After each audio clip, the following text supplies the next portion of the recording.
Welcome, students, as we prepare for another episode of DC Graduates. I am one of your teachers, your Dr. Recommended Dose of Nerdiness, aka your nerd today, Carlos Rodriguez. And as always, I am joined by my teacher in crime, Sly. Sly, how are you? I'm doing great. Prepared for some crimes. I got a little drink, and we're gonna have a fun show. Cheers. Damn right. Damn right. Cheers. All right. And that fun episode that we're going to be having is because this is our season finale of season 2. We made it 2 seasons in. Yay. Some bonus episodes. We got Episode some 16 of our second season. Damn. Yeah, we've been churning these out. We really have. Yeah. I'm very happy. We've recorded 27 total episodes so far. It's not bad for Take when did we start?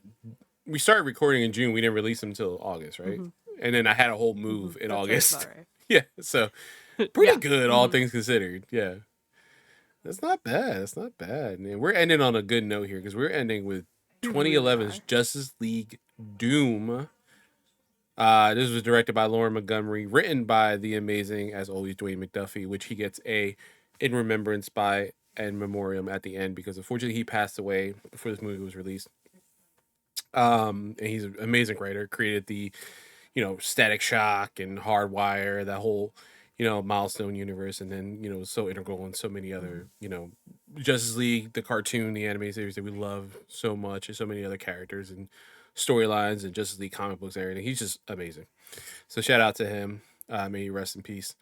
The studio, as always, is WB, but we also have Star Reel Entertainment, which I believe they did the animation specifically, like right. It looks good too. Title sequence, I think. It was. I love the title sequence of this. This one, yeah, it still slaps. from beginning to end, this movie just feels on a different level, like than the other ones we previously, maybe Under the Red Hood, and I made a note of that, like in my notes. This movie stars Kevin Conroy, the amazing as always as Batman, Tim Daly reprising his role as Superman, Susan Eisenberg as Wonder Woman, Nathan Fillion coming in. Back. Yeah, Nathan Fillion coming in as Hal Jordan, Carl Lumbly coming in as John Jones, Michael Rosenbaum, this time playing a different Flash, but Flash nonetheless. He's playing Barry Allen this time. D. Bradley Baker, Greg Griffin, Robin Atkin Downs, and vocal cameos from Bruce Timm and Andrea Romano. You can find this as a recording on Tubi, but I did get a warning when I started it. Not by release. Yeah, not by the release of this episode. This might be hopefully somewhere else because this movie's damn good and you should be able to watch it. Yeah. If not, listen, sail those open seas, man. Like my inspiration, Monkey D. Luffy, sail those seas. Look for your One Piece, which should be this movie because this movie's goddamn good. Sly, what's your history with this one? This is an iconic, if we're talking about seminal DC animated films, I think this one's up there. I really enjoy this movie. I've seen it at least once or twice before. I'm not sure on how many times, but it's just such a solid watch, and especially in where it's positioned in the timeline of these movies releasing. We got Under the Red Hood the year prior. We get Justice League Doom 2011, and they're gearing up to really launch the core of what we think of when we think of DC animated movies in that DC AMU universe with Flashpoint Paradox, which we'll get to at the beginning of season 3. Yes. But to launch into a kind of new endeavor and a new universe with such a strong film really set them up for success in what they would go on to do next. And this is just so iconic. It's a classic. Yeah. As I mentioned in last week's episode, Crisis on 2 Earth, at this point I was at a good steady pace of purchasing the movies. Obviously I was very rewarded in Under the Red Hood. I didn't pre-order that. There was a thing called Movie Stop back in the day, as I mentioned before, that I would go and pre-order movies, and I pre-ordered Crisis on 2 Earth. Enjoyed that movie. Obviously you can watch our episodes where we talk about it more. I like it a lot. But then this one came by, and I liked that one enough that I was like, yeah, I'll pre-order the next one too. I'm really digging this flow of movies that we're getting. And, already just the star power of Dwayne McDuffie coming in, right, this movie, bringing everyone from Justice League back, minus because we don't have, John Stewart in this movie. So we have Nathan Fillion coming in, which that was a dream cast for me because I was like, oh my god, he should be Green Lantern. Wait, what year is this? Mhm. 2011. So his fellow Canadian became Green Lantern instead of him. Didn't work out for him, but hey, guess he's Green Lantern now in 2024. Not Hal, but he's got Gardner, Nathan Fillion. Yay! Uh, he finally got it in live action. He did it. Um, but this was something I was rewarded for when I watched this. I remember popping in my PS4. I want to say, and watching this movie. And man, I love this movie. It's so goddamn good.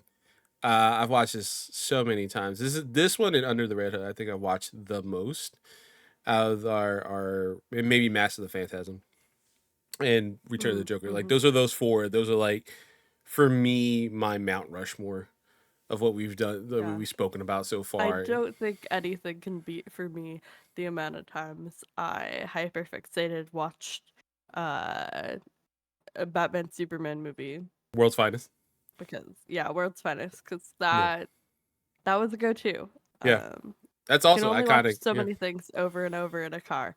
Uh, that's a good one to yeah, pick. that and Under the Red Hood, Killing Joke, they're all up there for me. But this one is truly iconic. I don't think I visit this one as much as I should. You know? Yeah, I agree. I will watch Under the Red Hood more. Like I'll go out my way and watch that one more. Or Master of the Phantasm. I've watched Master of the Phantasm so many times. It was before we even did the show. Right. Those two are probably the ones I go back and back and back to. These are like this one and like Return of the Joker are the ones I like. I almost don't want to ruin by watching so much. You know, if that makes sense. Like Hmm. I'm afraid that if I watch it too many times, I'm gonna be like, damn, I don't like this movie anymore. Like I don't think so. Especially after watching this viewing, I'm like, damn, no, I really do love this movie. Right. Um, it's really good, and we're gonna gush about this whole episode. So let's move on. Let's hit us with the plot recap as we have a returning person, Friend of the show. yeah, friend of the show, especially Back again. taking us out in season 2. Hell yeah. All right. The Justice League are a team of great power, but also of personal secrets they thought safe. That changes when the immortal supervillain, Vandal Savage, has Batman's Batcave secretly raided to learn them all and more. Soon, the Leaguers are individually beset by their enemies who attack them with inescapable death traps specifically designed with that information. With that, all seem lost until an indomitable knight and a young titan combine to deliver salvation, even as Savage uses the opportunity to implement a far grander scheme. Really hitting the SAT words this week. Thank you Yeah, so much. Kenneth Chisholm. I think if we're saying yeah. your name wrong, please let us Please, know. We love you. I Big fans over if I didn't here. have so much work on my plate, point of progress wise, this might be a season 3 thing. I'll do it. I'll say this on here. If in season 3 there's an episode plot recap written by him again, I will email this email address from Point of Progress's email account and be like, dude, you're awesome. This was the best one of his so far. Like this was really Go on. good. Really, really good Mhm. one. Sly, hit us with those comic book characters for this one. We got quite a few. All right. Yeah, we got quite a few. We got the Royal Flush Gang, all of those lovely folks. I Shout out really to enjoy them. I do too. They're fun. Every They're a time they fun show up, group. I'm so happy. Yeah. Even in Arrow, Hey. they showed up in live action. I'm like, I'm down. Let's go. All right. Cool. We also have the Legion of Doom, the makeup of which is Vandal Savage, Bane, Star Sapphire, Metallo, Cheetah, Mephalic. Am I saying that right? Malefic? Is Was that it right? Malafalek, right, or something like that? That's how they pronounce it. I'm Something trying to, like that. yeah. All right. And Mirror Master. And then, of course, we got the titular Justice League. Rockin' Batsy, Soups, Diana, John, Green Lantern, Flash, and Cyborg, my beloved. Oh man, he does so good in He's this. really the hero of this He movie, as he honestly should really is. be. It's funny too, because I wonder if they were testing the waters. I had to think when New 52 came out because that's when Cyber went from being a Titan to Jeff Johns loves Cyborg. I will again always preface when we talk about Jeff Johns because I do love his writing. Doesn't mean he's a good person, and specifically with Cyborg's actor, unfortunately Ray Fisher and Joss Whedon's Justice League and Zack Snyder's, he did not have a good experience with him. So I would like to preface that I do enjoy his writing though. So Yeah. he does love Cyborg, and to see. I don't know if they were planting the seeds with this, specifically. Or like, hey, let's test it out here. Then I'll write it in the comics, Dwayne, just put him in real quick. So you like Cyborg, right? It's like, sure. I like Cyborg. Yeah, everyone loves Cyborg. He's fucking awesome. But it was nice to see him. I forgot that he was in this movie. It was just funny. Again, I've watched this movie so many times, and I always like see him. I'm like, oh yeah, Cyborg. I also like his design in this. It's really cool. It looks really cool.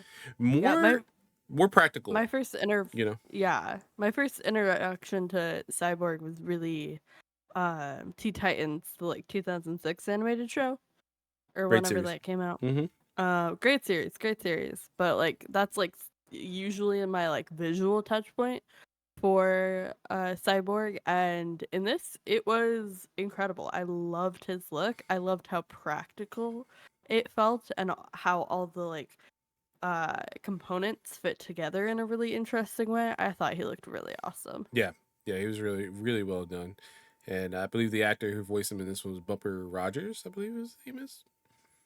I could be wrong. Bumper's definitely his first name. I always forget his last name. Fortunately, he's been in television so many times, and now he does a lot of voice work. He does a really good job as Cyborg, in this. But moving on, because I just can't wait to dive into this so much. Right. And the themes of this specifically. We're going to jump into our Andrea Romano roundup as we shout out our voice director queen, Andrea Romano, who voice directed this, and she did a damn good job of getting everyone back from the Justice League cartoon and everyone else. Let's start. Bumper Robinson. Bumper Robinson, thank you. Yes, great. He does so There good. was a lot of great cast in this. Yeah, I did have to pare it down because I felt like I was there's going on forever. so much. Yes, no, there's so much. They do so good. But a first roundup point I want to touch here, which this is based off Grant Morrison's run during JLA in the 90s, and this specific storyline is called Tower of Babel. So our first section here is Tower of Babel. Does Batman have a point in coming up with this idea to take out the League? We know he's crazy. Batman is very paranoid and very autistic, as we mentioned, at least autistic coded, very much so. And so, of course, he would come up with a plan. And that's how we, jokingly have talked about, like, the fact that he has plans on plans on plans on plans because he's ready. He scripts, we've seen that in, Cape Crusader and things like that. And it's very cool to, it's very fun. And we have a good time talking about those things. But this specifically backfires on Batman so badly. Do you think he has a good point in coming up with this plan to take out the League? I think he needs better computer encryption. Tim Drake, where you at? Barbara Gordon, where you at? Let's upgrade that shit a little bit further. But yeah, I do think he has a point. Speaking of the copious amount of fan fiction I've read this last week, I was reading this fanfic. It was a little absurd. It was a bit of a crossover. But the premise was, and I promise I'll get to the point, but Jason Todd was basically like a babysitter slash bodyguard for a bunch of superheroes' kids and kept them safe. Okay? And in this, he has a line where he's talking to Tony Stark, where he's like, I have to have my secrets from you in case I ever have to take you down because you're like trying to harm your child because there's like something happens on a mission or you're being like telepathically like manipulated or mind controlled or whatever. Like I have to have some like tricks up my sleeve so I can protect your child from you. And when I saw this question, this is the first thing I thought of, is like, you have to have a contingency.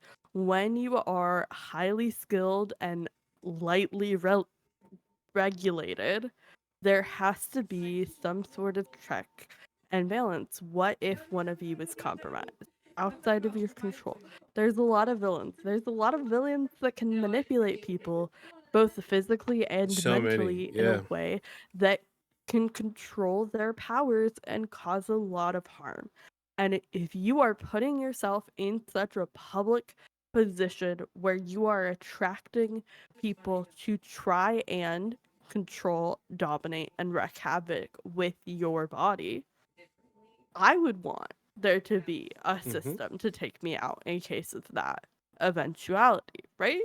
And so should it have been a secret? Probably not.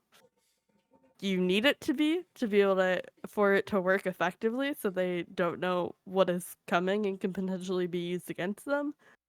Kinda, yeah. Yeah, unfortunately. But yeah, I do think he has a point, and I do think it is kind of necessary in their line of work. Yeah, it's funny they don't really. There's two like glaring things to me with this movie that in hindsight thinking about it just now, they don't really touch upon some of the ramifications of what happens, and one of them is the fact that one of the plans is is like to tire Wonder Woman, right? To tire her out, make her have some kind of either aneurysm or straight up heart attack from fighting too much. She won't stop. She does hurt a few citizens, and they don't Yes, really touch and some upon that. police. Yeah, and they really touch upon that. They kind of just keep going with it's a very fast paced movie, so they don't really have time to play around, and not necessarily play around, but like let's sit down, let's deal with the ramifications of this. We're dealing with the ramifications of Batman's thing, but that's a good point to Batman's end. Like he's like, look, what happens? Like his plan is to do something like that, so she's hallucinating and thinking that she won't stop, but there's people there, you know, Right. And and in she's hurting people. Batman's contingency plan, he's the person there. Yeah. And he's willing to make that sacrifice. Yeah, true. Yeah, that is true. Yeah, ideally it's him going against her, and he's going to try to stay as long as he can against her. But she hurts. You would assume a couple innocent people, and not fatally, because she's not going for fatal blows, but she probably put a couple people in the hospital. Definitely some cops, probably some Absolutely. broken arms and stuff. I mean, she rips Yeah, Victor's arm cops off. kind of deserve it, but Yeah, they are very gung ho to stop her. I'm like, y'all don't like Wonder Woman? Like what's wrong? You hate women? Like what's she's going a on here? powerful woman. Yeah. Yeah, what's going on? Of course the cops hate This her. feels more than I don't like superheroes. Like this feels like you don't like her for some reason. There's nothing wrong here. Right. Um, but it is interesting to see when you have that. And then another thing that I was thinking about too, they do kind of touch upon it a little bit, how the league is split on his idea, because everyone is obviously hurt, emotionally Right. by this. Like this is someone who they consider family. Whether he does to them is a different story, but they definitely put the olive branch out to try to be family with him, right? Barry in this, I want to call him Wally because Rosenbaum's voicing him, and I always think that him as Wally, but he's Barry in this. Barry is very offended with his actions, but you have someone who, like Hal, who is very hurt, very upset, but understands.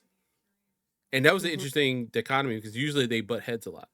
Green Lantern and Batman, they do Right. butt heads, especially Hal and Batman. Especially Hal, yeah. Yeah, and he's like, no, I get it. I understand, and let him speak his word. Yeah, it helps that Hal's Hal's like retaliation is to, break him emotionally, and that's something he can recover from easily. He has a strong will. That's his entire character, is having the strongest will. Yeah. And for him to be able to pick himself back up and recover and keep going is such an integral part of his character. So it kind of was perfectly suited. This is devastating, but it is something you can move past. So when they save I Superman, don't think I could move past somebody literally drilling a bomb into my arm that makes me run forever until I explode. Like that's hard to forgive. Yeah. I get where Barry's coming from. Yeah, Barry has a good point. John has a really good point because John has an excellent point he's because just that was on straight fire. up fucking malicious. Yeah, What the everyone fuck else was is that, like, "Oh Bruce? wow, that makes sense. Hey, Let you're me quickly taking out Superman.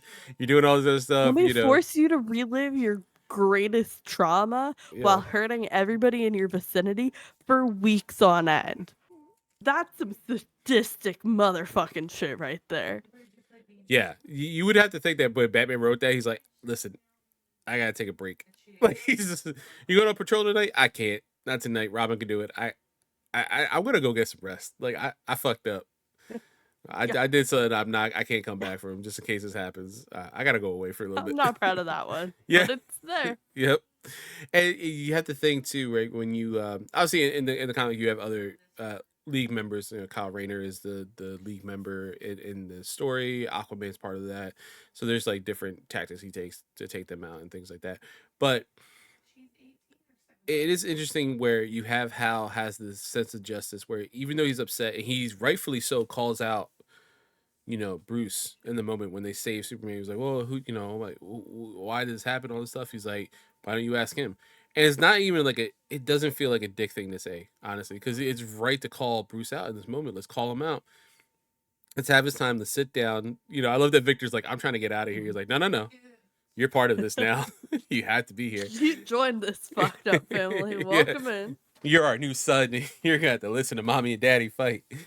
Um, but you know, you have this moment where Hal, rightfully so angry, still is like, no, give him his time, let him explain himself.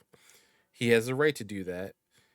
And when he explains himself, he's like, not wrong at the same time. He's like, not wrong. I hate that you did it to me. You're not wrong. Um, again, Barry doesn't like this. What happens? Diana feels on the fence. You know, I feel like she's very offended by the fact that, again, especially with the Trinity, they do feel like even more so a family than the rest of the league, right? And she does feel so offended in this moment, and she has all right to be. But at the same time, there is her wanting that sense of justice. Be like, no, he needs to face up to what he did. He needs to pay for his crimes, basically. And then you have Superman being like this deciding factor. And it's very interesting to see where he goes with it, where he's like, he only has one question for Bruce after everything. He's like, are you too dumb? Did you not come up with a plan for yourself? He's like, no, I did. The Justice League's my plan to stop me. He's like, good answer. Here's this ring I made. So if anything happens, you just kill me. I trust you with this. Like he provides him a weapon, and that's an interesting place for Clark. I know it's something, you know, they always talk about with Superman. He's so trusting. He's so, you know, he's willing to listen to you, do all this other stuff. But and yes, Batman is his best friend. He considers him like a brother to him and all this other stuff. But there is that Or moment where, lover. or lover, depending on, you know, context, writing, AO3, who knows? um, Superman slash Batman. I know what that means now. Uh, Yeah, you do. that's what we learned in season 2, guys. That's what we learned. That's the journey we took. Um, you have him kind of being the deciding factor and be like, hey, listen, yeah, you're not in the league, but what you did was right. Like, I'm glad you also have an idea for yourself that you're not so self centered to be like, hey, no one can stop me. Like, no, someone should stop me just in case. And to you guys. Mhm. So it was a nice flip of the switch and seeing how they were kind of caught in the middle. Also, it seemed like they were caught in the middle, but they all at the same time they were like upset with each other. The main focus was Bruce messing up. Right. And like I think they all understood what it meant to be taken to your lowest point by your like fated enemy or whatever. And how like the kind of unifying factor was like this person who we trust like family who is like kind of this guiding force of our association came up with literal contingencies for how to kill slash and or maim us in case we are Mm-hmm. compromised. And how do we like what are the ramifications of that? How do we recover? How do we move on? How do we forgive him? Can we forgive him? And some of them can, and some of them understand why he did it and maybe don't agree with him but understand it. And some are like Clark, who is like as long as you trust us to do the same for you, like I'm trusting you to do the same for me. Hmm. Yeah, and actively again gives him a weapon to stop him, not to, and that's the context I took from their interaction. Of course, like giving him the kryptonite ring. Yes, it could incapacitate him, but the idea I think from Clark is like, kill me. If I go that far, kill me, and that will stop Bruce Weird way too, to I guess. propose, but okay. Yo, can you imagine if Clark got on one knee? Will you do me the honor and kill me if I ever go crazy? I do. Yeah, Alfred be so Bruce happy, he'd be would too. crying. Yeah. Yeah. I thought it was interesting in this too. I don't remember. I didn't read the original Tower of Babel story. I read some of that Grant Morrison JLA series, but not everything. I remember the toys more than anything.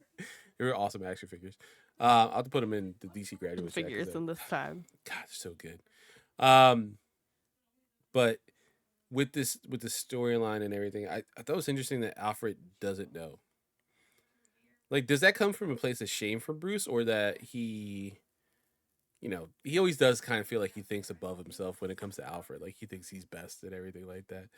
Um, but I I don't think know. part of it is also just protecting Alfred. Like the more Alfred knows, the more vulnerable he is, right? Yeah, And this plausible is your like deniability. Yeah. parental figure, Hmm. and he's going to be involved at a certain level, but you don't want him to have too much information. A, because you how much of you sharing of your like private life with your friends and shit to your parental figure in the first place, and two, like wanting to keep him out of this, you know, life of crime and vigilanteism. Hmm. Like Alfred, I mean, you do have like the Agent A stuff where he's like kind of involved in the superheroism of it all, but for the most part, Alfred is that guiding force, that grounding principle that reminds us about the humanity about Batman and the family in general. And it's this touch point to keep him sane and human and connected and have a reason to keep going. And for Alfred to reject this plan or think poorly of it or even like have any sort of involvement of it at all kind of takes away one of those steps of um removal from the situation that I think we need for him to continue to be that type of character. Yeah, you can think of just like the brief interactions that we get when it comes to this plan, and it being Batman realizing that this is the thing that's happening, and kind of at that Mm-hmm. moment revealing it to Alfred. You can see. I wonder for Bruce if there was a level of shame, like if he's worried that And Alfred would he think, takes accountability for it. yeah. He says, I did this. This was my plan. Like Hmm. every time something goes wrong, he says, I caused it. I did this. Hmm. And I think that was really intentional. He feels so much ownership. It was his plan, it was enacted, it worked. He is the reason this happened, and he's claiming ownership Yeah, over he it. doesn't hide from it. He doesn't shift blame to anyone. He just tries to make them Mm-hmm. understand his point to a certain Right. extent, but he doesn't shift the blame to anyone. He is very worried about his friends, you know. And I think it is that thing, you do want that reasonable doubt when it comes to Alfred. You don't want anyone. There's obviously someone could take control of him, and then, Mm-hmm. oh, he knows, so now we know. They didn't have to get to the community, they got Alfred. But I think I like to think for headcanon, like I feel like Bruce would be like, "This is what I'm doing." Alfred would be like, "I'm ashamed of you," and I think he'd be afraid of that, like to have that shame, Right. you know. Or Alfred does understand it, and then that makes it like maybe weird for Bruce, right? Mm-hmm. Like I think there's a level that Bruce kind of wants this to be on his own because if it goes south, no one else gets hurt by this. He messed up, and only him, and maybe he did something that was he couldn't come back from, but it's not Mm-hmm. something that Alfred could still be there in a way. I think he's worried. He's trying to protect Alfred, and again, none of this is like conveyed. This is all just me just watching the movie and like for like Just the speculation. 100 Yeah. times, yeah, and just knowing that their father son relationship that they have, it's like that worry, like Mm-hmm. if he knows this, like he's gonna be disappointed at me. I think Alfred, from what I know of him as a character, I don't think he would be, and I think Yeah. that's what scares Bruce. Like Alfred has that really strong British soldier pragmatism where he understands what it means to do things in the name of the greater good and what it means to make sacrifices because somebody told you to, right? He has such a different mentality and morality from Bruce, and he knows how to live and exist in that space, and Bruce doesn't. And I think some of it is Bruce is afraid where he will go if he has somebody who understands and supports and validates his greatest fears. Mm-hmm. And you see that with so many like iterations, right? I'm thinking just recently off the top of my head with like live action wise with Robert Pattinson's Batman and Andy Serkis's Alfred, like they do kind of butt heads. You know, they're both being younger versions of characters that we've seen. They're typically portrayed as older. You know, Alfred's portrayed like older. I know Andy's like he's like in his 50s probably, but he still comes off as a younger Alfred compared to his predecessor in Jeremy Irons. But even then, you get that kind of banter. It's a little more witty banter in the Snyderverse with them, but it. 60. Oh damn, he looks great for 60. Holy shit, man! I really need to start working out. I look like shit for 30. God damn, he looks great for 60. Jesus, man, I'm about to start doing monkey exercises. But also, money gets you everything, so rich people look better because they can afford to. That is very So fair. That is don't very be too hard on yourself. fair. But yeah, you have this Alfred who seems sprier, than his age, Mhm. and him constantly they do butt heads so eloquently in that film, and they have like such a difference in opinion. And Alfred is always kind of trying to keep Batman in check. Make Mhm. sure he doesn't go past that point, right? That's his kid. He doesn't want him to go into the abyss. And like, we kind of alluded 2 episodes ago with that line for Batman with Owlman, you blinked, I didn't. Um, Mhm. I think there's a strength in morals that comes from Alfred. And this is although I agree with Bruce and I agree with like your assessment as well, I think this needs to happen. This is we're Mhm. not talking about the Sokovia Accords in the MCU. We're not talking about, the Civil War Right. Act, or what's it called Not in the creating a government database exactly. that Yeah, yeah. We're talking about checks and documents balances. every single, Yeah, person who has the potential to do this and everything about their lives. Like this is an internal contingency for if somebody's compromised. yeah. And I think that's a better look than the government oversight that was, and then that's the cool thing about comic books, Mhm. right? Like you have one side Right. in Marvel, they're like government oversight. This is going to be our main storyline, and like here in the '90s, they're like, oh, Batman oversight supersedes government oversight. But at the same point, it's a good idea. And of course, he does try to make the claim, and again, not to shift blame from anybody else, but these plans were to incapacitate, never to Right. kill. Savage takes it funny enough that's his Mhm. name, but Savage takes it to a whole nother level to murder these leaguers. He improves sadly on Batman's plans to the extent that they can be killed, and it's interesting. I also like who Savage picks as like his form of contingency plans for these people, right? It's so deliberate for him to pick because you would think like, all right, you have Vandal Savage, who's one of the smartest people in all of DC. Of course, he's been around since caveman times. Still, fortunately, I wrote in my notes, still got that Cro Magnum brow. So like, that sucks, right? Been around for so Yeah. long, you still kind of look like a caveman. You look like the Geico guy. Yeah, It's a shame, that's rough. but he picks, Bane, and there's so many other Batman Rogues Gallery people he could pick, right? He picks Bane, I think from a psychological reason, right? Bane has an amazing line that we'll get to in quiz. I'm sorry, in drama class, but he's broken Batman before physically and a little bit mentally. The Like, can he voice do it again? the one, yeah. Yeah, it's a Mhm. good bet for Vandal to be like, he doesn't have a Batman plan, so he's like, well, Bane's done this before. Let me try again. And Bane goes above and beyond in this movie to fuck with Bruce. Jesus Christ. Uh then you have Star Sapphire, which is that, that connection to Hal on a personal level, being Carol Ferris, having that difficulty that he has. And, he has this beautiful line at the end. He's like, when he takes the sapphire out of her belly. I forgot that was a thing in the comics. I'm so used to having her own ring now and like being of sane mind, with the love spectrum. Um, that I forgot that Sapphire's just in her belly. So it's like, it looks so weird to be like, man. Um, and Nathan Fillion does a great job of delivering the line, but he's like, I do keep hurting you, don't I? And I was like, damn, dude, that sucks. And he knows like there's a sore spot. He Mm-hmm. keeps hurting this unfortunate love interest, and so much so that she's like anger and love combined going after him.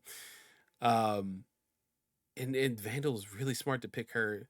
Metallo, again, how many DC heroes, I'm sorry, villains that we have in Superman's Rogues Gallery, that he chooses specific Metallico. Sorry, I was thinking about Metallo. In it almost feels from a specific, not mental standpoint, but a physical standpoint, just so he can stop him Yeah. power wise. Mm-hmm. Cheetah, because she has such a grudge against Wonder Woman, and Wonder Woman, for as much as she loves and has compassion toward her fellow man and woman, she failed Barbara Minerva and is always trying to help her, but will throw down if need be.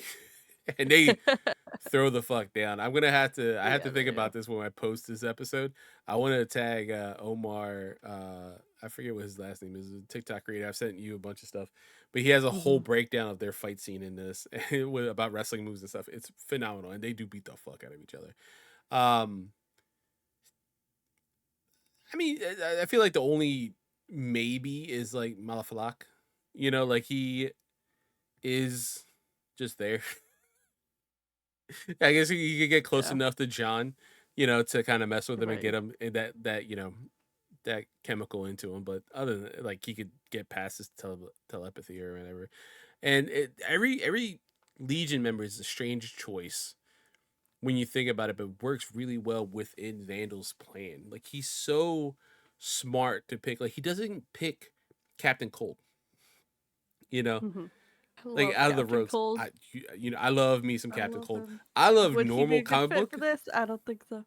Yeah, yeah. I don't know if he would fit. I think Mirror Master is a good Mm-hmm. choice for what you see what happens. Whether it be stealing the initial, Tower of Babel plans, whether it be anything else like taking out Flash the way he does.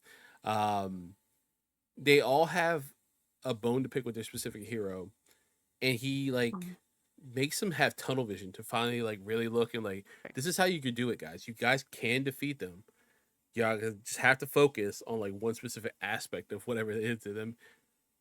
Honestly, it's kind of giving Talia manipulating Jason into going after Mm, Tim after he comes back. it's That, true. like, playing on these very specific pressure points in a strategic way to get the result I want and that benefits me while thinking that you're the one who is gaining from the situation.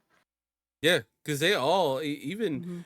Bane's like, listen, Batman's alive, but I humiliated him. Like I keep just fucking with this Right. dude every couple years to just check Mm-hmm. in, beat the shit out of this dude, leave him be.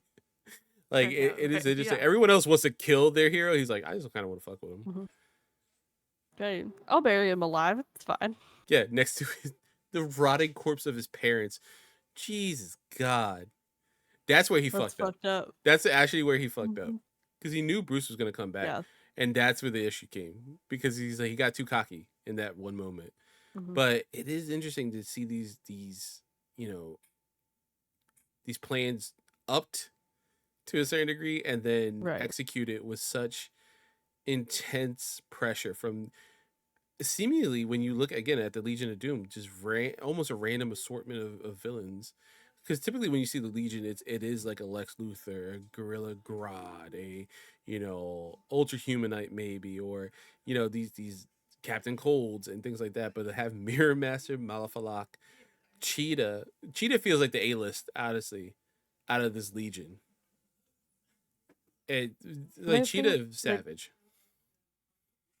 if you look at what, Vandal Savage's greater plan is, like, this is just step one. This is part A of like a 5-step Mm-hmm. plan, right? His goal is domination, Yeah. devastating everything, and then being the one single, like, linchpin leader.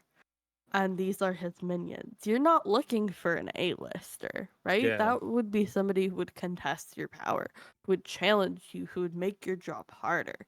These are people who are going to buy in for a pretty paycheck. Mm-hmm. Yeah, when we talked about like 2 episodes ago, right? When we were talking about Under the Red Hood and Death in the Family, and I had my part of the roundup that I talked about in that episode was the fact that you have, all these seemingly smart people thinking they can manipulate Joker and be like, "Oh, he's just crazy. He's dumb. He's not gonna stop. He's not gonna stop us. We can manipulate it. He'll work for us, and everything will be fine." And it always backfires on them. Vandal doesn't take that into consideration at all. You're right. Like he picks Right. people specifically for money purposes, but and their hate for their specific hero, but like he's not picking Lex because that would backfire. He's not picking Joker because it backfire. He probably honestly is Lex smart could enough. absolutely take over for the world. And he's probably smart It's a not to huge pick threat. Leonard, Captain Cold, Mm-hmm. because he's a natural leader. He'd have Right. everyone turn. Um, Unfortunately, at the time, Cheetah might be like her only big villain. There's others. We know there's others, but like for Right. everyone in the greater good, the greater comic book community, unfortunately, that is not like reading Wonder Woman every month. Yeah, you got to pick Cheetah.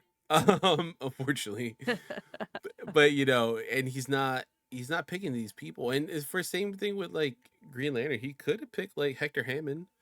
That's an Earth based villain for Hal specifically, but he's so smart and a telepath that he'd figured everything out and ruined Vandal's plan. Like Vandal is incredibly smart in this and just so well acted by Phil Morris. So I just want to give him Right. just dues, and it Incredible performance. yeah, and it really does go to like Batman has his point, really good point, and it just backfires on him so epically. It's just so epic how it goes down on him. And he is still that kind of dickish Batman at the end, you know? A little bit of an asshole. That's Yeah, why we love him, right? exactly. God, love that stupid man. So moving on from that, I got a interesting conundrum that popped up when I was watching this episode. And I kind of wanted to touch upon it here because I thought it was a fun question to have. Red versus green, the Venom color edition. Why is it red in this?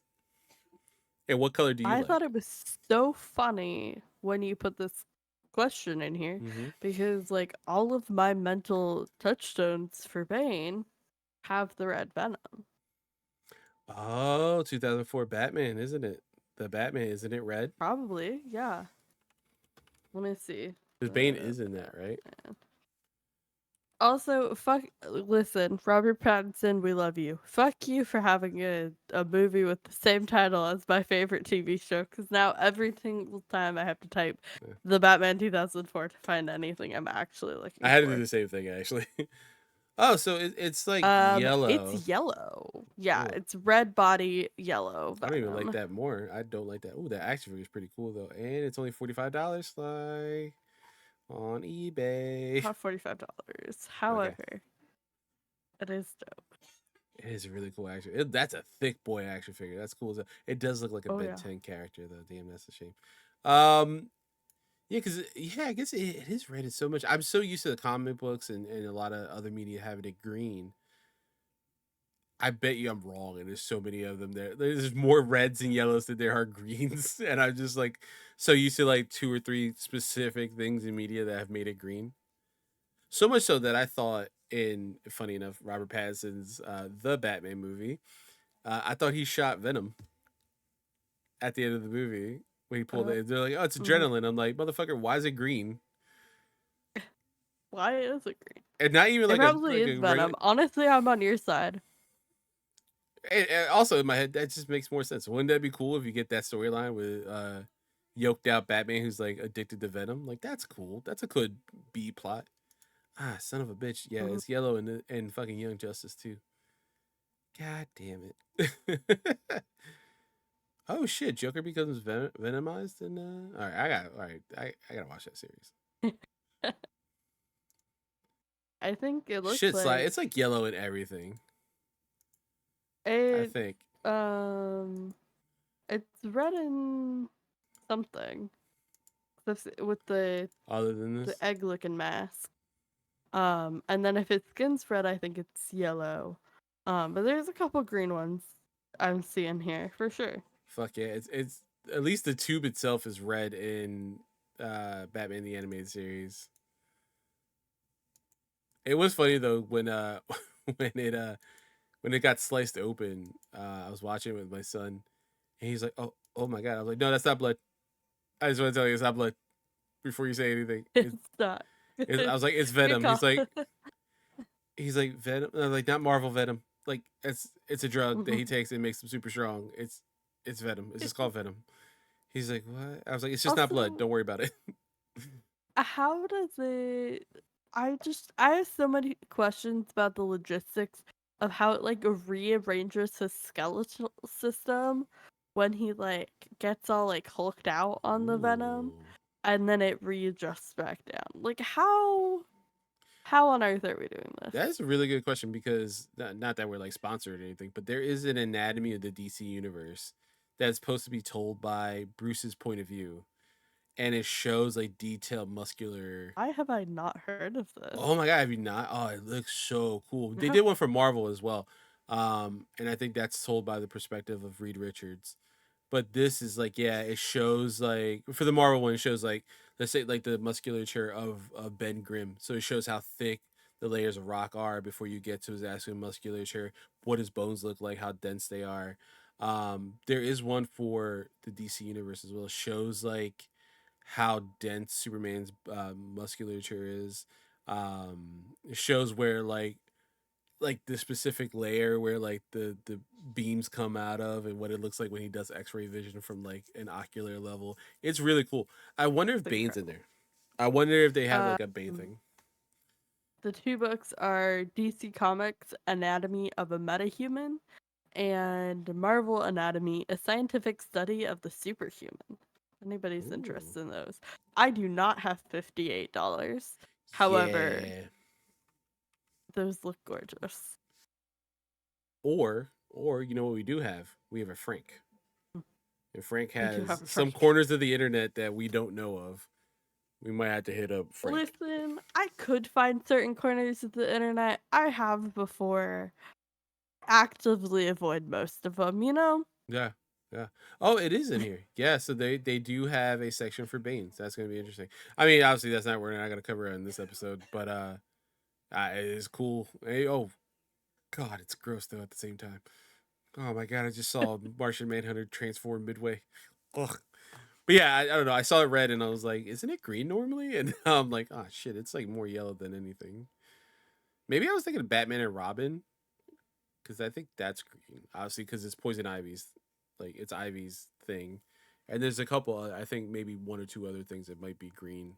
I know the comic books is green, and that might be my touchstone for it. But yeah, I saw it red in this. I was like, that's so weird. Also, it's a good point to put it now instead of when we talk about our specific notes about the episode. Is Bane wearing lipstick? Probably.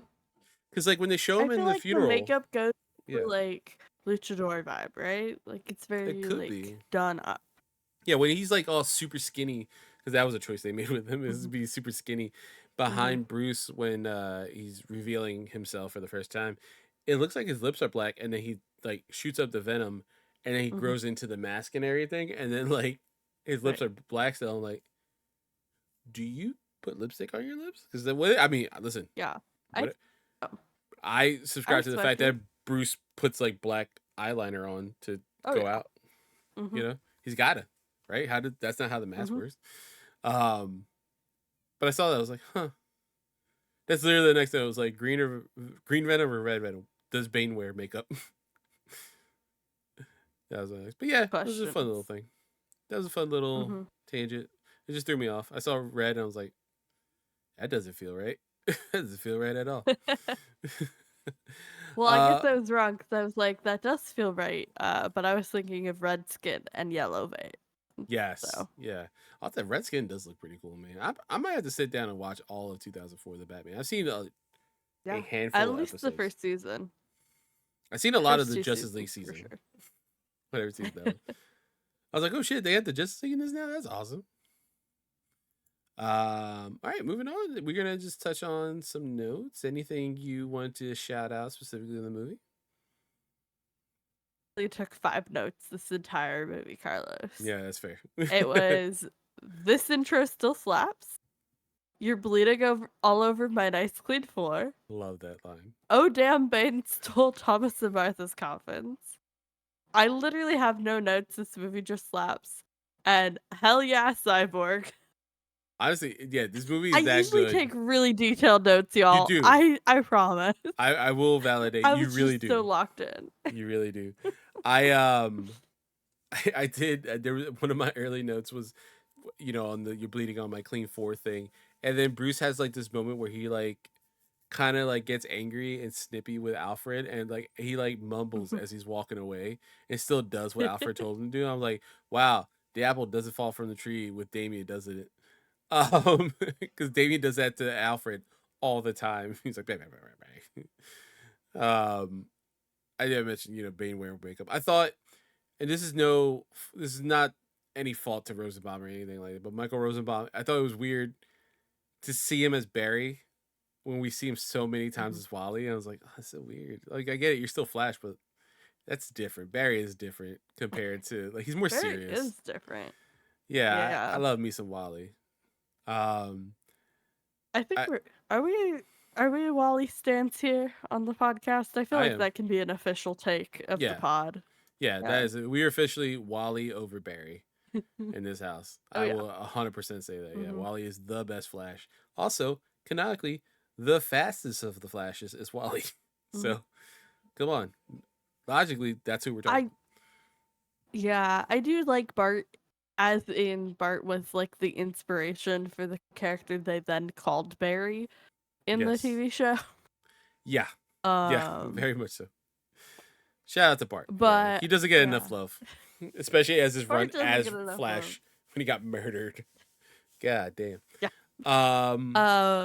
But yeah, no, Wally's number one in my heart. So same. That's what threw me off. I was like, oh, Michael Rosenbaum, you're a perfect Wally.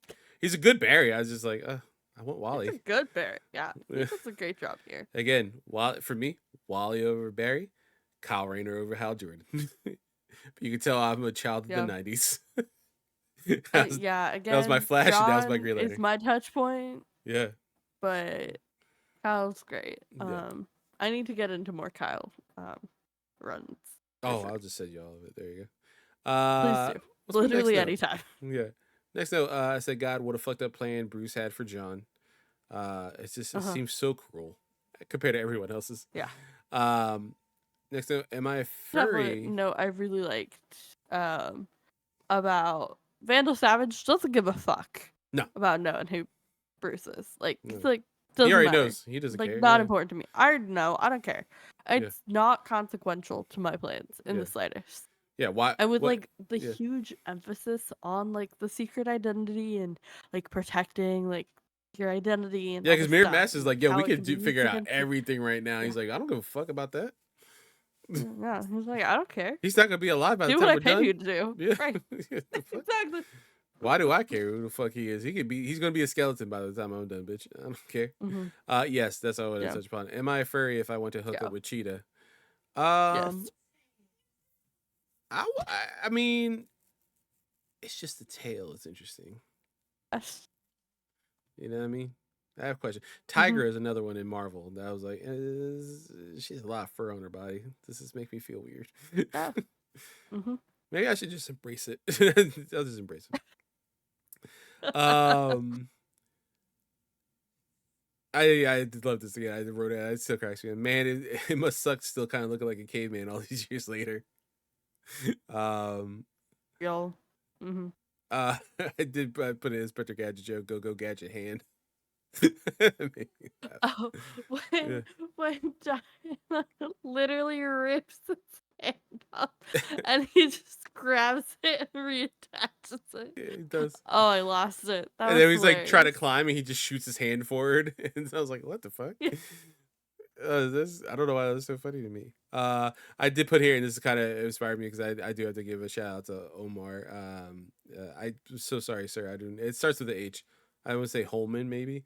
On TikTok, if that app's still around when this episode comes out. I was like, damn, she hit Cyborg with that Macho Man Randy Savage elbow drop. There's so many like hand to hand moves that I mean, Wonder Woman is also like an incredible fighter, and I love seeing her fight scenes in any movie. But in this specifically, there's so much like wrestling moves. Like, what the fuck? Who loves wrestling in this? I'm a fan. I'm cool with this. Um. Oh, this was a good one too. I did love that Hal was given the choice to take a fear toxin Oh, the cure, antidote. and he's like, I Yeah. don't need it. I was Mm-hmm. like, God Kind of badass. damn. Kind of bad for your system, but Yeah. you know what? Willpower conquers all, I guess. Yeah, not physically. Jesus Christ. I like to think like Batman started going ahead. He's like, "Hey, Batman, can you look over there real quick?" Oh my god. Oh, you good? Yeah, I'm good. I'm good. I'm good. I got it. I I'm got it. good. I'm I'm fine. good. Everything's fine. I don't know what you're talking about. I don't know why I put poor Hal. That was interesting. Oh, I think that was because of his line. He's like, "Damn, I keep hurting you, don't I?" I'm like, "Oh, this so sucks." Um, Bruce was doing pretty good at holding culpability for his actions and everything like that. Till Superman's like, "Hey, I can move the planet over." He's like, "If I had a week and there's not enough time to tell you how stupid that is," I'm like, "All right, right now we have literally minutes before the Earth Uh-huh. is evaporated. Don't be a dick right now." I thought it I, was cute, couple banter.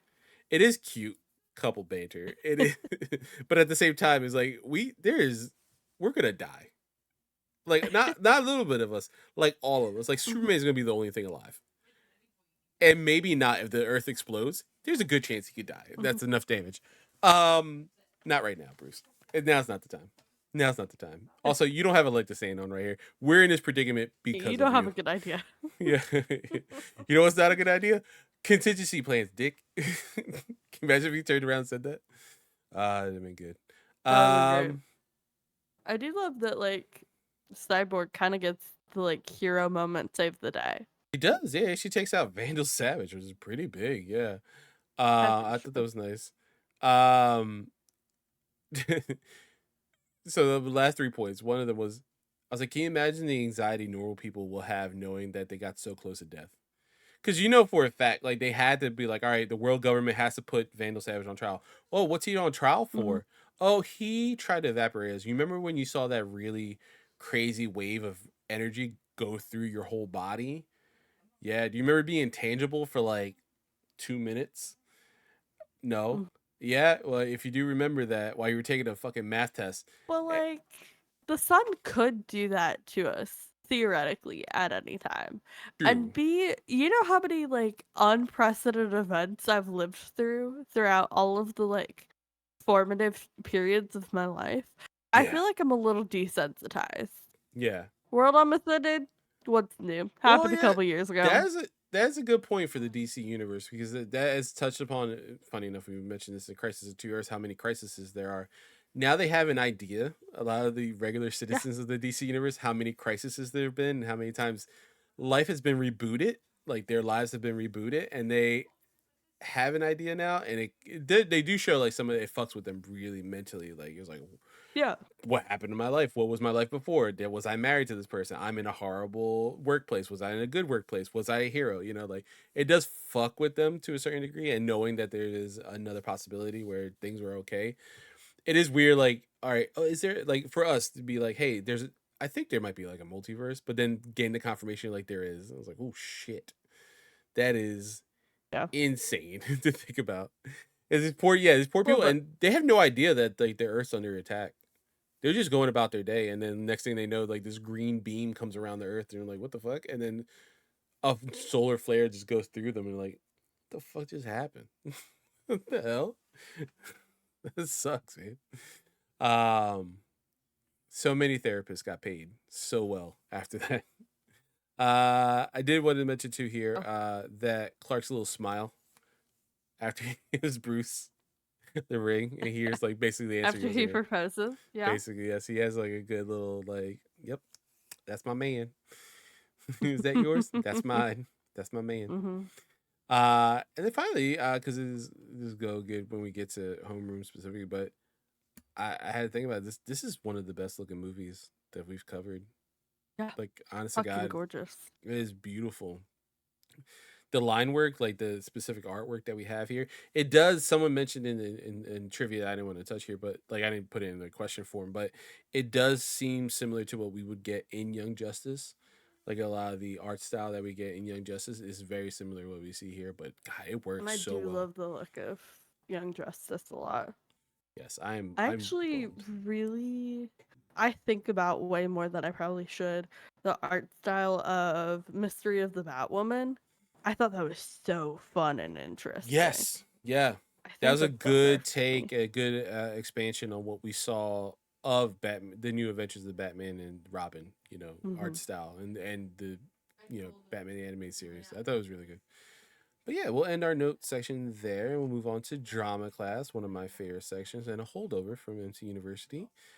We have three little We have four sections here. characters in this one. Four characters. Yes, we have four characters, three sections. How do you want to play the first one? You want to be Batman? You want to be Flash? You want to be Superman and Batman? Superman and Flash? Uh, if you want to be Batman, I'll be everybody else because they're all like in between Batman lines, you know? Okay. Yeah, yeah. All right. I've carefully studied every Justice Leaguer, past and present, and created contingency plans to neutralize you should that become necessary. You gotta be kidding me. Neutralize, not kill. Whoever implemented my plans altered them. Oh shit, we got Wonder Woman in Wonder this one Woman. too. I'll be Yeah. Wonder Woman. Uh, Okay. it's still a completely unacceptable breach of our trust. The members of the Justice League are among the most powerful and potentially dangerous people on the planet, One of us would go over to the other side. or succumb to mind control. Yes, it's possible. That's why I've developed these plans for containing any and all of the members of the JLA should the need ever arise. Superman. None of us would ever do that to you. Then you're damn fools. Tell him, Brucey. He's right. He's right, man. I don't want to say Batman's right. I don't like saying that. It feels gross. You know what I mean? Yeah, it But he's does. right. My entire brand is hating that man, Yeah, but he's not wrong. he's not wrong. Shit. Yeah, broken Mm, clock is right shit. twice a day, okay? Exactly. You want to be Batman in this one? I'll be Superman. Let's do it. Okay. With all that talk of unchecked power, you're still so arrogant you didn't bother to come up with a plan to stop yourself. I do have a plan. It's called the Justice League. And then Superman proposes. Hmm. Opens up the ring box and everything. Yeah, he really does, actually. Damn. I'll do Bane. Sure. Yeah. I'm not gonna take the Latina role away from you. You're not gonna. You're not Kristen Bell it. She did give it back to someone of color, though. To be fair, I'll give her benefit of the doubt as well to that one. Um,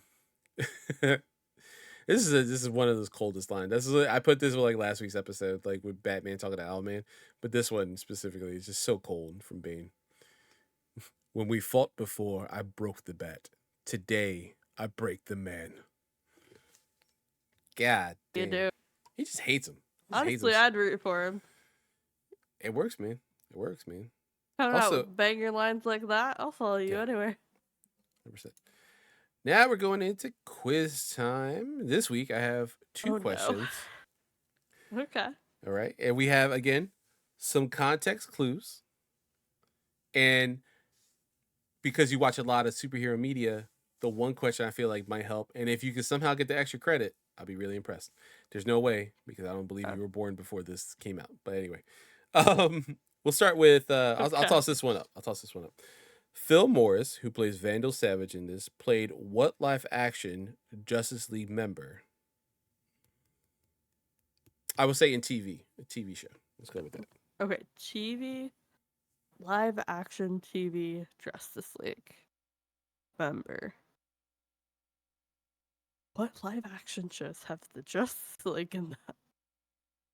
Or at least members of the Justice League have appeared in. Okay. Heck. Television.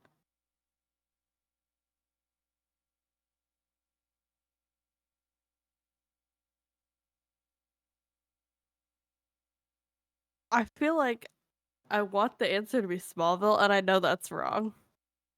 Smallville's correct. Really? So that's a show.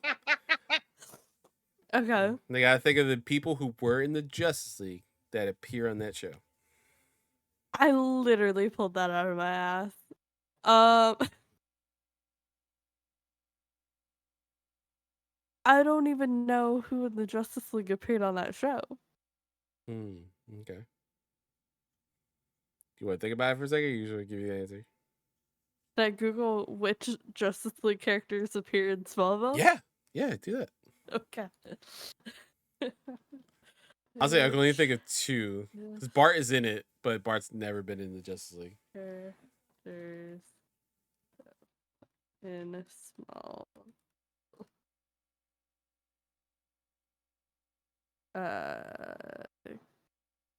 Clark, obviously. Green Arrow, Aquaman, Impulse, Cyborg, and Black Canary.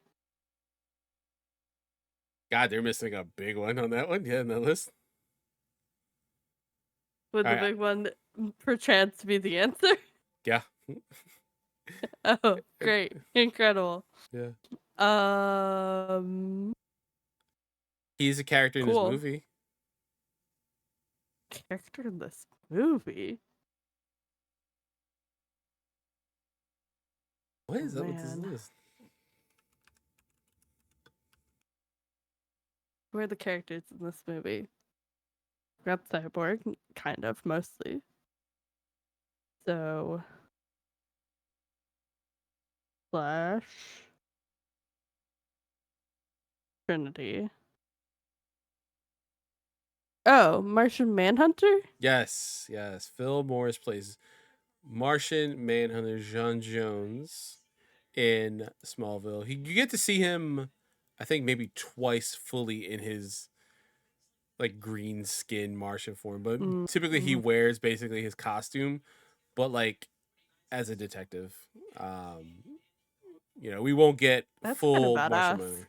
He does look pretty cool. I'm not gonna lie. Yeah, you get hints of what he looks like, but you fully realize maybe once or twice. But yeah, it's not. He wears like a pseudo suit basically, like most people in Smallville. We wouldn't get a full Martian Manhunter until Supergirl. Proud of myself for that one. Yeah, Okay. you should. I was gonna say there's context clues. There's context clues. I'm proud of you for getting Smallwood. That was a clutch. I was like, you can get that. I think you can get the rest. I literally pulled that out of my ass. I have no idea where that came from. I love. I was like, you put Justice League and Smallville, and of course that is the Justice League of Smallville. But people that have been in the league in that show are like Aquaman, Ollie, Dinah, Martian Manhunter, and Clark. That's it. Like, there's 5 people. Like, they allude to Wonder Woman, they allude to Batman. Like, Chloe's met them, and she makes allusions to them. And then they're in the season 11 comic books, but that's comic books, not in the show. This one's gonna be a good one. I think you're gonna get most of these right. What other comic characters has Carl Lumbly played in media? I say in media too, because it's not just DC. He's played in other universes. I was like, I don't even know who that is. If you need to, I will allow you to look up a photo. Because that from jump, you're gonna get it. Like when you see him, you're like, oh, I know who he is. Oh, Yeah. what's his fucking name? Oh my god. Oh, shit. I know this. He's a very good looking dude. Let me start there. Yeah, Oh he's my very god. handsome, especially for his age too. He still looks really good. How old is he? I say looking at his. He's 73. Dude, yeah, he looks That good for feels second. fake. He looks great. What was the question again? How many other comic book characters, or what other comic book characters has he played in media? Shit. Ooh, damn. What other comic book characters has he played Mm-hmm. in media? He was in I maybe had a little bit too much drink to do a full show. Um um he was in the Marvel show Uh-huh. where he played what's his face's uncle? Yes. Can you name me the show? What was the character? Favorite broken white boy. Yeah. Yes. Like Captain America and the Winter Soldier. Yes. Um and he played AIM. It's the uncle of the kid, Mm-hmm. right? Who Mm-hmm. is in the prison with the experiment. Yes. Um what the fuck is that character's name? The kid I is know a it. member of the Young Avengers. Yeah. Mm-hmm. Eli. Uh-huh. Eli Bradley. Yes. Isaiah Bradley. Yes. That's two. Fucking got there. um You don't have to oh, has he played name. more than that? Yeah. Yeah. You don't have Oh to fuck. name Okay. if you can at least name the show he was in and adjacent to the character. He played a family member of a character. I will allow you that point. And then I will tell you the extra Family credits. member of a character?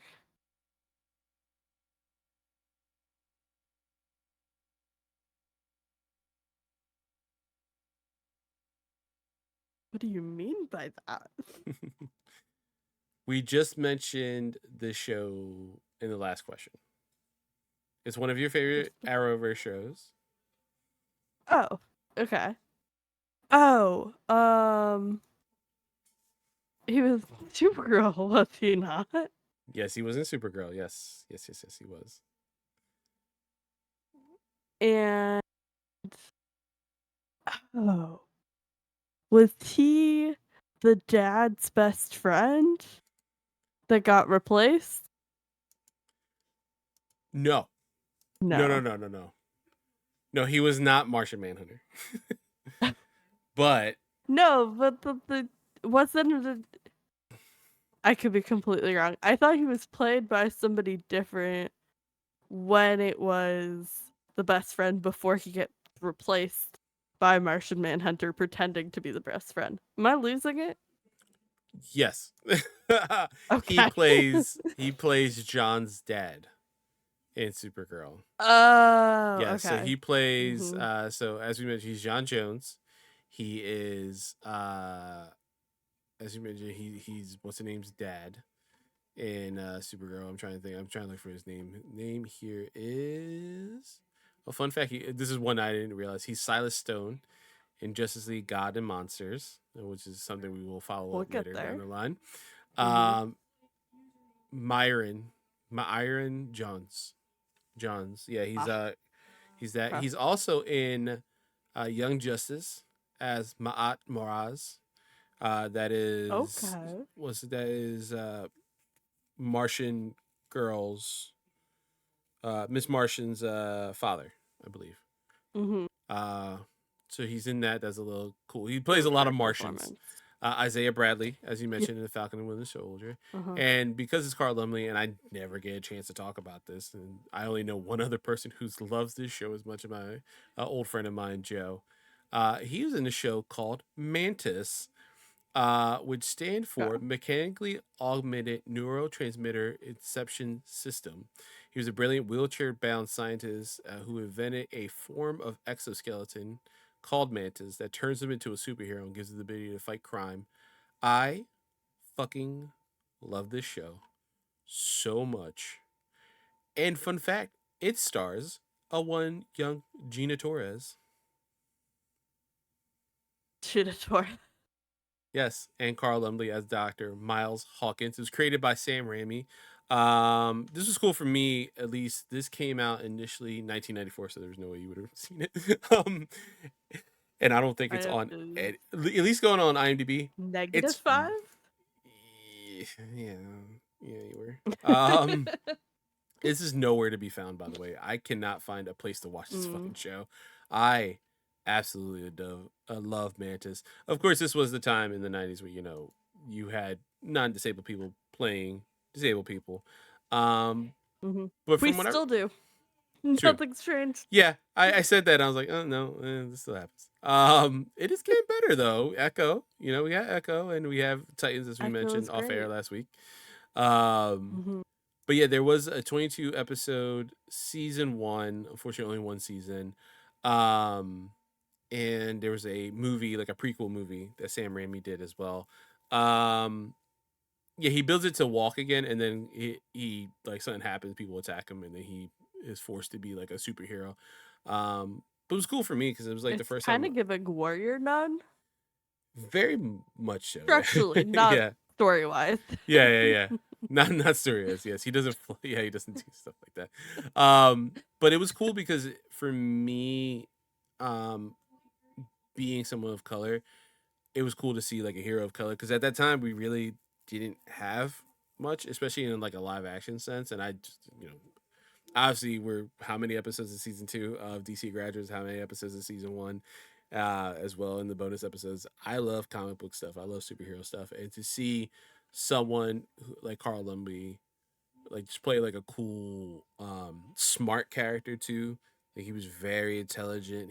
That's what most of his stuff came down to. Like at the last second, he had to fight, and he had the exoskeleton, but he used his smarts obviously to do a lot of things. I just absolutely adore the show, and if I can find the trailer, I'm gonna show everyone the trailer, and in our group, and a general thing.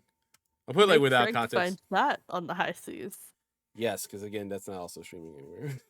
Watch that. Watch that's on Max, but none of these fucking movies are. Man, but yeah, anytime I get to shout out Mantis, I absolutely love that series so much. Good. And I just love Carl Lumbly. I've loved him since I was a kid, so it's cool to see him as John Jones, and that blew my mind as a teenager. I was like, oh my god, the guy from Mantis is Martian Manhunter. This is awesome. And then he's Isaiah Bradley. Like he's like 3 cool ass characters, man, in comics history or superhero media. So finally, yeah, we're in homeroom. So let's slide. What's your final thoughts on this movie? Banger of a show, banger of a movie. Great way to end season 2. This has been a party. Thank you Yeah. for doing this show with me and joining me on this journey. Mhm. It's been such a blast. We have so much more to go. Don't worry, folks. We'll be around for years. Yep, for years to come. But it'll be great. It'll be fun. Yeah, no, again, I had no notes, no thoughts, just vibes. This is the entire movie. It's perfection. There's nothing more to add to it. Yeah, this is such a good. I feel like this movie is a movie you can put on one time and just turn off your brain, eat popcorn, have a couple sodas, and just watch and just enjoy this like hour and 20-minute movie. Or at the same time, you could really think philosophically like about Batman's ideas of like stopping the Justice League, the ramifications that has. The whole plot of this movie is very interesting to think about from a superhero standpoint. Yeah, like for once for you to not have notes is a good sign, and not Right. saying that when you Yeah. have a lot of notes is a Sometimes bad it's sign, because but like yeah. It really depends. Cause like movie like Under the Red Hood, I had a million notes and I had a mhm, lot of thoughts and a lot of critiques on it because I love that story so deeply and I mhm, want to talk about it and tear it apart. Sometimes I have no notes because I'm like, this is kind of boring. yeah, And sometimes I have no notes because I'm so locked in. I will say I usually try to give like a example recommendation of like when I would watch this film. If you are somebody who is currently in a college environment and have a group of friends that you would start a movie at like 2 a.m. and then discuss the political ramifications Yes. of said silly animated movie, this is a perfect candidate. This would be a great watch through during my like freshman year of college days, hanging it out in like the lounge of the dorm room, putting on a TV or like a movie, uh, and just hanging out. Like, God. And you know what? This is good. Obviously we're a DC show, and we try to shout out DC. Fuck David's ass off. I forgot we do that last episode. I'll say it again here twice. Fuck David's ass off. There we go. We're good. Full circle. But this is, I think, a really good movie. Is especially how you're mentioning, if you watch it back to back with Marvel Civil War. Captain America Civil War. If you watch these two movies back and back, I think you get a lot of the same ideas, but just in different ways. One's macro when you have the government oversight and the Sokovia Accords, and the MCU's version of the Civil War Act and stuff like that. And then for um, this movie is a micro level of having Batman being like, y'all need help, y'all need to be stopped any way, shape, or form. There has to be a way. I think they both pose interesting questions, and it's funny to be on, like, when you watch this movie. And for me, again, big Superman fan. Superman's on Batman's side. He's like, no, no, no, he's right. He just went about it wrong. And then Bruce, and to be on Bruce's side, when I watch Civil War, and of course the comic is different from the movie, but both times reading the yeah, book and watching the movie, I'm always Team Cap. You know, because it's that macro versus micro, right? So that the government oversight seems like too much. The in-house oversight, perfectly fine. Perfect. Like having an HR department tends to be good. You know, yeah. tends to be We good. have a totally unbiased, completely, helpful and respectful HR department at Point of Progress. Absolutely. You cannot bribe them with dirty books. Can't do that at all. Can't do that at all. Definitely not. We Nah, definitely have not bribed HR before. no, no, not at all. But yeah, I think mentioning that, like watching it at like 2 o'clock in the morning, just discussing with your friends. I feel like if you do a back to back between Marvels, Captain America Civil War, and then this, You start at 10 p.m. if you're doing that, but yeah, yeah, because Civil War is long. This, we're not so locked. much. Yeah, Mhm. this is good. This does not waste your This time. will be a nice palate cleanser Yes, after Civil War. absolutely. I think you get some interesting commentary if you watch both those movies, and I think this has commentary if you want it, and then at the same time just fucking badass action, amazing art style. Compared, like, this and Under the Red Hood again are Nice two of fight the scenes. best looking anime movies I've ever seen in DC, and they really go above and beyond anything we've seen previously. It's just a good ass movie. It's a good ass time. Doesn't waste your time. I agree. Um, Before we head out and close out season 2 and the show itself, I got a little homework for our bonus episodes. Our next episode is going to be Creature Commandos as we dive into the brand new established DC Studios universe under James Gunn. Um, as a recording, we got a couple more episodes. I mean, I haven't watched one, but we're gonna do similar to the Cape Crusade. We'll break this up into half the season for one episode, half for the other. Um, Are we? huh? Okay. I did not have that in my notes, but if Oh, that's what you want to wait, do, wait, wait. It we depends can. on how many episodes is actually season 1. I think it's like 6 or 8. If it's 6, we can do it in one. We can do it in one go. If it's 8, Okay. we'll see. Oh God, we have so much. Yeah, I see why you're worried. I keep fucking up A this little Excel sheet. bit. Every week. I just keep fucking up this Excel sheet for There's you. Sorry. 7. We can do it in one We can do it in episode. one. We can do it in one. Yeah, no, that's good. We got it. We got it. So, all right, just one episode of Creature Commandos as we touch upon James Gunn's first foray into his new vision for the DC universe. Of course, he's starting off with an animated series, and because Mario uh, guilted us into doing Cape Crusader, we also do series every once in a while, as long as they're new. But yeah, that's your next thing. That's on Max because that's new and actually Is it part of a good? DC Cool. Great. universe. So kind of important that they put it on their own platform for once. Thank God for James Gunn. And we'll see how he starts off his DC universe. The Superman trailer looks amazing, so let's see how the rest of the universe looks. And I'm excited for Peacemaker, but let's see how this rated Go R check out foray. Mario's live reaction Yes. to the new Superman trailer on Point in Progress. Yeah, we need those views. They got copyrighted. Not clean. We're good. We're not in trouble, but Oh, no. we about, we just got to 500. We can use the views on that one specifically. um. So yeah, before we head out, Sly, where can people find you? Find me everywhere on the internet at Cyclone MC. You can find me here at Point in Progress doing various things, and over on We'll Throw the After Party doing Served Up Sundays. Nice. And you can find me here, youtube.com/point in progress for video watchers, audio listeners. If you're listening, you whatever device you like, whatever podcast service you like, just listen to us there. This is DC Graduates, where we talk about DC movies being good, as long as they're animated.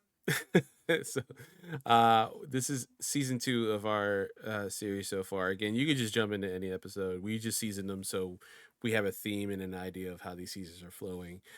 Before we get into season 3, as I mentioned, we're doing Creature Commandos and some more DC showcases, because we found out there's a shitload more. We did that episode in season 2, and 3 of them, fun enough, we both own it. There's 3 in these. Mm-hmm. This one, there's 4 4. on there. Shit, that's the one. The episode, only isn't one it? that's not on there is Catwoman. Sucks, man. I'm really excited for them. I wonder what that one's on. Anyway, we'll find it on the internet somehow, some way, some shape, and form. Don't worry about that. We'll ask Frank, our resident pirate. But yeah, we have a couple episodes before we get into season 3 proper with Flashpoint Paradox, which I'm very excited to talk about. And now we have some spicy stuff to talk about with that episode, because we have similar takes on Flashpoint.